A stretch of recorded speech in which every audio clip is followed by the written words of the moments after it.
जोहार। झारखंड पहली बार स्विट्जरलैंड के दावोस में आयोजित होने वाली वर्ल्ड इकोनॉमिक फोरम की सालाना बैठक में औपचारिक रूप से भाग लेगा।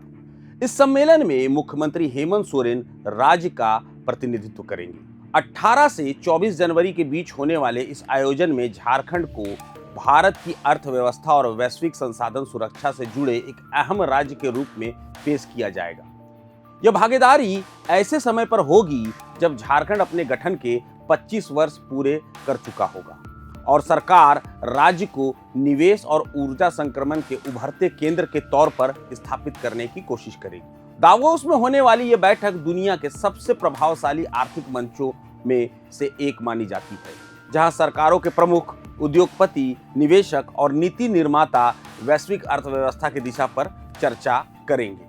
इस साल भारत की ओर से 3 केंद्रीय मंत्री, 5 राज्यों के मुख्यमंत्री और 100 से अधिक भारतीय कंपनियों के शीर्ष अधिकारी इसमें शामिल होंगे। इसी संदर्भ में झारखंड की पहली औपचारिक भागीदारी को खास माना जाएगा। राज्य को सिर्फ एक खनन राज्य के रूप में नहीं, बल्कि भारत की ऊर्जा सुरक्षा और वैश्विक सप्लाई चेन का अहम हिस्सा बनाकर पेश किया जाएगा।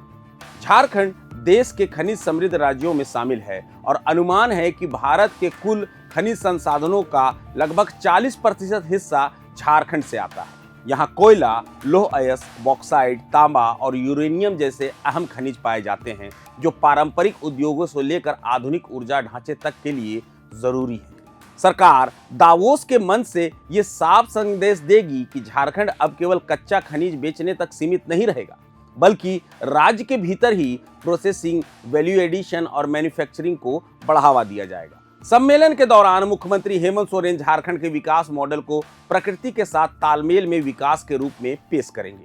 यह मॉडल टिकाऊ विकास, पर्यावरण संरक्षण और सामाजिक संतुलन पर आधारित होगा। इस मॉडल के तहत सरकार कई बातों को बताने की कोशिश करेगी। पहला, खनन और उद्योगों में सख्त पर्यावरणीय मानकों और स्थानीय समुदायों की सहमति को प्राथमिकता दी जाएगी। दूसरा, कच्चे खनिजों के बजाय राज्य में ही प्रोसेस किए गए उत्पादों को बढ़ावा दिया जाएगा। और तीसरा, आदिवासी और स्थानीय समुदायों को फैसला और लाभ दोनों में भागीदारी बनाया जाएगा। दावोस में इंडिया पवेलियन के भीतर झारखंड का एक अलग स्पेस तैयार किया जाएगा, जहां राज्य की नीतियों और निवेश संभावनाओं को सामने रखा जाएगा। यहां झारखंड के क्रिटिकल मिनरल्स पर एक विशेष गोलमेज बैठक भी आयोजित की जाएगी, जिसमें वैश्विक उद्योग जगत, निवेशक और नीति विशेषज्ञ हिस्सा लेंगे।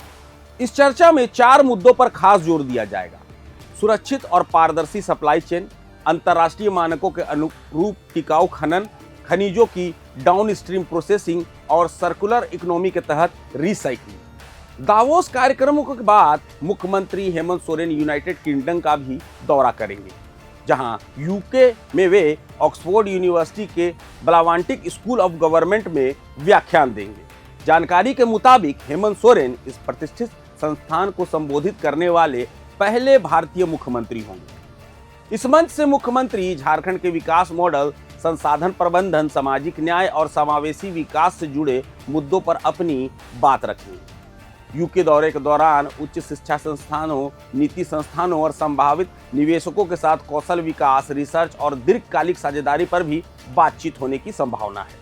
दावोस में सरकार जिन क्षेत्रों में निवेश का रोडमैप पेश करेगी, उनमें critical mineral processing, green steel, battery material, electronics manufacturing, renewable energy और एग्री फूड प्रोसेसिंग शामिल होंगे। आधिकारिक तौर पर यह संभावना जताई गई है कि आने वाले 1 से 2 वर्षों में इन क्षेत्रों में से हजारों करोड़ रुपए के निवेश प्रस्ताव सामने आ सकेंगे। हालांकि असली तस्वीर प्रोजेक्ट्स के जमीन पर उतरने के बाद ही साफ होगी। वैश्विक स्तर पर इलेक्ट्रॉनिक वाहन, रिन्यूएबल एनर्जी और ग्रीन हाइड्रोजन की बढ़ती मांग के बीच झारखंड खुद को इस एनर्जी ट्रांजिशन का अहम सप्लायर साबित करने की कोशिश करेगा। साथ ही ये भी संदेश दिया जाएगा कि राज्य परंपरागत कोयला अर्थव्यवस्था तक सीमित नहीं रहेगा, बल्कि साफ ऊर्जा और कम कार्बन उद्योगों की दिशा में आगे बढ़ेगा। हालांकि सरकार यह भी मानेगी कि इस महत्वाकांक्षी रणनीति के साथ कई चुनौतियां भी जुड़ी होंगी। झारखंड का बड़ा हिस्सा वन क्षेत्रों से घिरा हुआ है, जहां विकास और पर्यावरण संरक्षण के बीच संतुलन बनाना आसान नहीं रहेगा। आदिवासी और स्थानीय समुदायों के भूमि अधिकार, सहमति और पुनर्वास जैसे मुद्दे भी नए निवेश के साथ अहम बने रहेंगे। कुल मिलाकर दावोस में झारखंड की मौजूदगी सिर्फ एक अंतर्राष्ट्रीय दौरा नहीं होगी, बल्कि एक स्पष्ट संदेश देगी कि राज्य खुद को भारत की आर्थिक कहानी और वैश्विक ऊर्जा परिवर्तन का एक गंभीर भागीदारी बनाने की दिशा में आगे बढ़ेगा। अब देखना होगा कि दावोस में दिए जाने वाले वादे कितनी जल्दी जमीन पर उतरकर निवेश, रोजगार और स्थानीय लोगों की जिंदगी में बदलाव लाएंगे। इस खास पेशकश में फिलहाल इतना ही। मैं अभिषेक आनंद, मुझे दीजिए इजाजत, मगर जुड़े रहें प्रभात खबर डिजिटल के साथ। प्रभातखबर.com, विश्वास वही, रफ्तार नहीं।